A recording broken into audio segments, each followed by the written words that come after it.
मास के पावन महीने में सुने आज सूर्यदेव की बहुत ही अनोखी कथा। प्रिय भक्तगण, रविवार सूर्य देवता की पूजा का वार है। जीवन में सुख समृद्धि, धन संपत्ति और शत्रुओं से सुरक्षा के लिए रविवार का व्रत सर्वश्रेष्ठ माना गया है। कहते हैं कि रविवार का व्रत करने और कथा सुनने से मनुष्य की सभी मनोकामनाएं पूरी होती है और जीवन में मान सम्मान, धन, यश और स्वास्थ्य बना रहता है। यदि आप रविवार का व्रत रखते हैं और कथा सुनते हैं तो आपके जीवन की सभी समस्याओं का समाधान हो जाएगा। सूर्य देव की कृपा आप पे सदा बनी रहेगी। आज जो कथा मैं आपको सुनाने जा रही हूँ, यह कथा आप पूरी सुनिएगा। कथा के अनुसार प्राचीन काल में एक बूढ़ी औरत रहती थी। वह नियमित रूप से रविवार का व्रत करती। रविवार के दिन सूर्यदेव को सूर्योदय होने से पहले उठकर स्नान आदि कर आंगन को गोबर से लीप कर वह स्वच्छ करती थी। उसके बाद सूर्य भगवान की पूजा करते हुए रविवार व्रत कथा सुनकर सूर्य भगवान को भोग लगाकर दिन में एक समय भोजन करती। सूर्य भगवान की कृपा से उस बूढ़ी औरत को किसी प्रकार की चिंता और कष्ट नहीं था। धीरे धीरे उसका घर धन धान्य से भरा हुआ था और भर रहा था।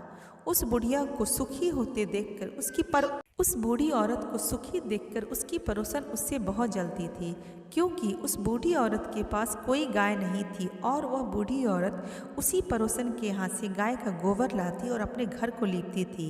यह देखकर पड़ोसन उससे इतनी जल चुकी थी कि वह गुस्से में अपनी गाय को घर के आंगन से हटाकर भीतर बांध लिया।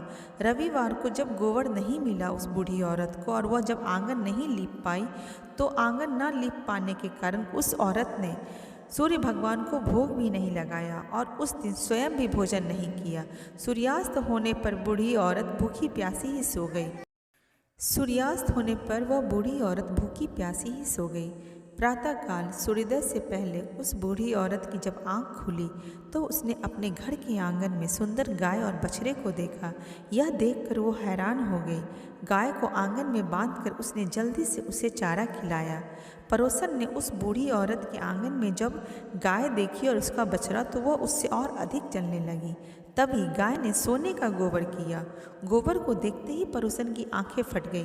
पड़ोसन ने जब देखा कि उस बूढ़ी औरत वह आसपास नहीं है तब वह जल्दी से उस गोबर को उठाया और अपने घर में अपने गाय के गोबर के पास रख दिया और वहाँ से उस गाय की गोबर लाके उस बूढ़ी औरत के आंगन में रख दी।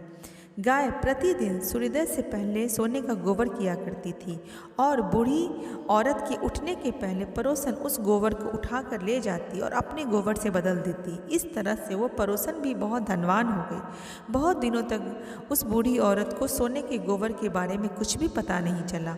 बूढ़ी औरत पहले की तरह ही हर रविवार को भगवान सूर्यदेव की व्रत करती रही और कथा सुनती रही। लेकिन सूर्य भगवान को जब पड़ोसन की चालाकी का पता चला तो उन्होंने तेज आंधी लाई और इतनी तेज आंधी चलाई कि आंधी का प्रकोप देखकर उस बूढ़ी औरत ने गाय को घर के भीतर बांध दिया। सुबह उठकर जब बूढ़ी औरत ने देखा कि वह गाय ने सोने का गोबर दिया तो उसे बहुत आश्चर्य हुआ। उस दिन के बाद बूढ़ी औरत ने गाय को अपने घर के भीतर ही बांधना शुरू कर दिया। सोने के गोबर से वह बूढ़ी औरत कुछ ही दिनों में बहुत धनी हो गई। उस बूढ़ी औरत के धनी होने से पड़ोसन बहुत बुरी तरह से जल भुनकर राख हो गई और उसने अपने पति को समझा बुझाकर उस नगर के राजा के पास भेज दिया और राजा को सारी बातें बताई। तब राजा ने आए और राजा आने के बाद अब इस गाय को अपने महल में लिवा गए। जब राजा ने उसने अपने पति को समझा बुझाकर नगर के राजा के पास भेजा और राजा को सारी बातें बताई। सुंदर गाय को देखकर राजा बहुत खुश हुए। सुबह जब राजा ने सोने का गोबर देखा तो उसे आश्चर्य हुआ और उसके आश्चर्य का ठिकाना नहीं था। उधर सूर्य भगवान को भूखी प्यासी उस बूढ़ी औरत की इस तरह प्रार्थना करते देख उस पे बहुत दया आ गई।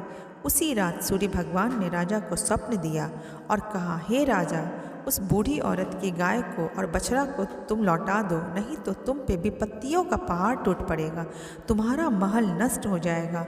सूर्य भगवान के स्वप्न से बुरी तरह जब भयभीत राजा ने प्रातः उठते ही देखा तो वह जल्दी से उस गाय और बछड़ा को बूढ़ी औरत के घर वापस कर दिया। राजा ने बहुत सा धन देकर बूढ़ी औरत से अपनी गलती की क्षमा मांगी। राजा ने पड़ोसन को और उसके पति को इस दुष्टता के लिए दंड दिया। फिर राजा ने पूरे राज्य में घोषणा कराई कि सभी स्त्री पुरुष रविवार का व्रत किया करें। रविवार का व्रत करने से सभी लोगों के घर में धन्य धान्य से भरा रहेगा। राजतय में चारों ओर खुशहाली छा गई। स्त्री पुरुष सुखी जीवन यापन करने लगे और सभी लोग शारीरिक कष्ट से भी दूर हो गए। इस तरह सूर्यदेव सभी पे अपनी कृपा बरसाते हैं। बोलो सूर्यदेव भगवान की जय।